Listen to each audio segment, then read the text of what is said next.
Hi everyone, remember me? So I guess I should explain my absence. The last couple of months were very busy and stressful for me because of both work-related and personal stuff. So I really wasn't in the mood to make videos or even read. I just couldn't concentrate and I spent most of my time watching films. But since this is not a film-related channel, I decided that maybe it's for the best to just take a break from BookTube and Twitter, deal with the stuff, and then come back. But as you can tell from the title of this video, that didn't stop me from buying more books. When I'm feeling stressed, I often buy books because they instantly cheer me up. I believe you call that retail therapy. And I also realized that I really miss talking to you guys. And thanks to some of the books that I recently read, I'm starting to get back into reading. So I thought it was time to get back to BookTube. So I guess I can say that I'm back. And I'm sorry for the poor video quality. I'm filming this on my webcam because my camera is broken. And this is the best I can do for now. I have a whole stack of books holding up my laptop. It's a mess, but let's end this pity party and get to the books, okay? These are the books that I accumulated during these 4 months. And the first book I got was Zeroville by Steve Erickson, and I've already read this and absolutely loved it. This is set in the early 70s in Los Angeles and deals with the movie industry. Right at the time of the decline of the studio system and the rise of new Hollywood. So if you're a movie fan and especially if you're interested in this time period, I definitely recommend it because this book is full of explicit and hidden references to many movies that are an integral part of the narrative. And I believe the more you know about this period, the more you will enjoy this book. This was my first 5-star book of the year, and it made me want to pick up something else by Erickson. Let me know if you would like to see a full review of this. I'd love to do it. And the other book by Erickson that I got was The Sea Came In at Midnight. And this sounds completely different. In the last moments of the 20th century, 1,999 women walk off a high seaside cliff and plunge into the black waters below. Fleeing, Kristen becomes a hostess in a Tokyo hotel where she trades not in sex but in memories, including her own, of a man called the occupant who, tormented by melancholia and sexual obsession, creates a massive blue calendar that charts the age of the apocalypse. So yeah, that sounds really crazy, but Zeroville was crazy too, and he managed to pull it off, so I trust his author and I'm excited to read it. The next one is Imagine Me Gone by Adam Haslett, and I believe this is a book dealing with depression. It says Michael's father walked into the woods one day and out of his family's life forever.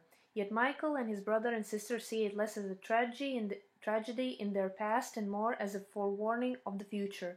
For Michael, smart, brilliant, so alive and vital, feels the darkness that drew their father away and how, given the chance, it might take the whole family. He wants to save them, but can he save himself? Yeah, this sounds really good. I believe it was on some of the end of the year best book lists of 2016, so I decided to check it out. The next one is Madonna in a Fur Coat by Sabahattin Ali. Not sure how to pronounce it, but this was translated from the Turkish by Maureen Freely and Alexander Dave. And it is a story about a Turkish man who falls in love with a woman in 1920s Germany. And yeah, I guess this is one of those doomed relationship stories, but I've read good things about it and I decided to check it out. This next one is a nonfiction book that I've seen a lot of people talk about here on BookTube, and it's The Lonely City by Olivia Laing. It said Adventures in the Art of Being Alone, and I believe that this is part memoir, part investigation um, into what it means to be alone in a big city. And she looks at various works of art, illuminating not only the causes of loneliness but also how it might be resisted and redeemed. So, yeah, that sounds interesting. Okay, so these next two are modern classics. The first one is Crossing to Safety by Wallace Stegner. And I believe a couple of booktubers were reading it as a buddy read a while ago, and it sounded fantastic. It says when two young couples meet for the first time during the Great Depression, they quickly find they have much in common. Charity Lang and Sally Morgan are both pregnant, while their husbands, Sid and Larry, both have jobs in the English department at the University of Wisconsin. Immediately, a lifelong friendship is born, which becomes increasingly complex as they share decades of love, loyalty, vulnerability, and conflict. Written from the perspective of the aging Larry Morgan, Crossing to Safety is a beautiful and deeply moving exploration of the struggle of four people to come to terms with the trials and tragedies of everyday life. Yeah, this sounds like the type of book I usually enjoy. It's kind of relationship story in the suburbs, I assume. Yeah. The other modern classic that I got was The Last Picture Show by Larry McMurtry. Now, I really enjoyed the movie that was based on this book, so I decided to read the source material. And it says Sam the Lion runs the pool hall, the picture house, and the all-night cafe. Coach Popper whips his boys with towels and once took a shot at one when he disturbed his hunting. Billy would know better than to sweep his broom all the way to the town limits if no one stopped him, and teenage friends Sonny and Dwayne have nothing better to do than drift towards the adult world with its temptations of sex and confusions of love. So yeah, this sounds very, very good.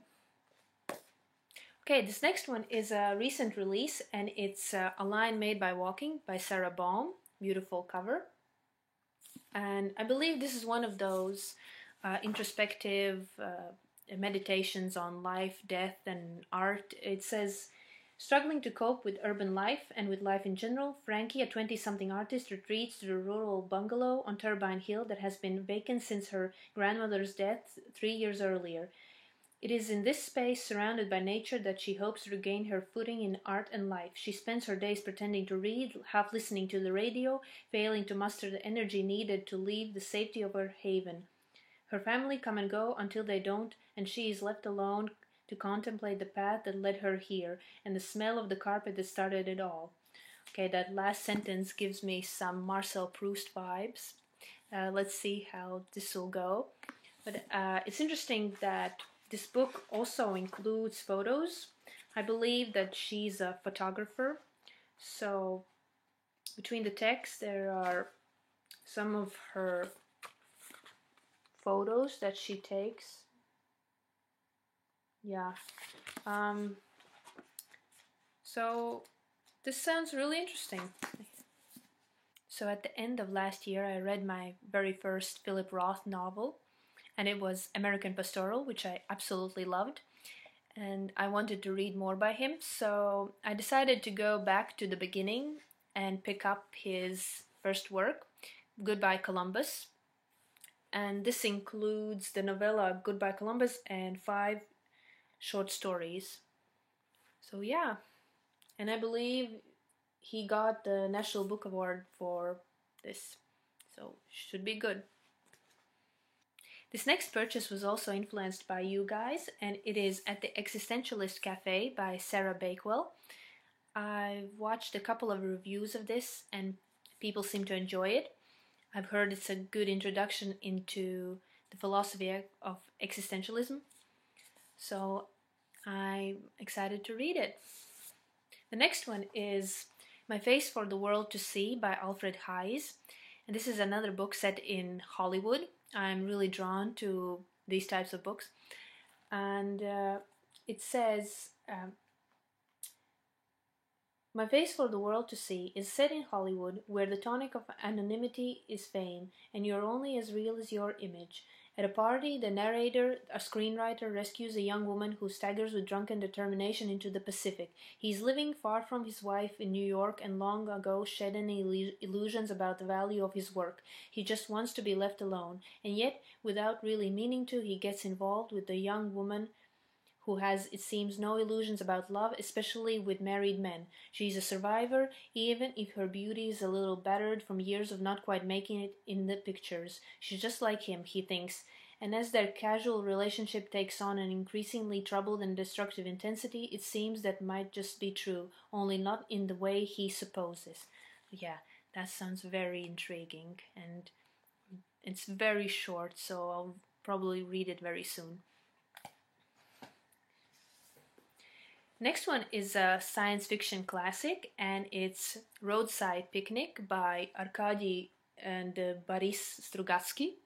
And this was translated from the Russian by Olena Bormashenko. And I believe this is the book that the movie Stalker by Tarkovsky was based off. It says, Red Shoeherd is a stalker, one of those misfits who are compelled, in spite of the extreme danger, to venture illegally into the zone to collect the mysterious artifacts that the alien visitors left scattered around. His life is dominated by the place and the thriving black market in the alien products. Even the nature of his mutant daughter has been determined by the zone, and it is for her that he makes his last tragic foray into the hazardous and hostile territory. So yeah, that sounds very good. This next one is also a recent release, and it's Moonglow by Michael Chabon. And I believe this is part non-fiction, part fiction. I'm not sure, but I think it's at least partly based on the life story of the author's grandfather. It says, Moonglow unfolds as a deathbed confession. An old man, his tongue loosened by powerful painkillers, his memory stirred by the imminence of death, tells stories to his grandson, uncovering bits and pieces of a history long buried. Why did he try to strangle a one-time business partner with a telephone cord? What was he thinking when he and a friend set explosives on a bridge in Washington? What did he feel while hunting down Werner von Braun in Germany? And what did he see in the girl he met in Baltimore after coming home from the war? From the Jewish slums of pre-war Philadelphia to the invasion of Germany, from a Florida retirement village to the penal utopia of a New York prison, from the heyday of the space program to the twilight of the American century, Moonglow collapses an era into a single life and a lifetime into a single week. Yeah, this sounds really amazing, and I've heard really good things about his writing. This will be first book by Chabon that I read. Let me know if you read it and if this is a good place to start. Okay, final one. This last one is The Magic Lantern by Ingmar Bergman. This is the autobiography by the influential Swedish filmmaker. And I know he had a rather complicated personality, but he made amazing movies, and I'm curious to see what he has to say about his life. Okay, so that's all the books that I got. As for what I'm currently reading, I just picked up Barney's Version by Mordecai Rykle. I've been wanting to read it for quite a while, and I just started, but I'm already really enjoying it. And as usual, let me know which of these books have you read, which are you interested in reading, and see you next time. Bye!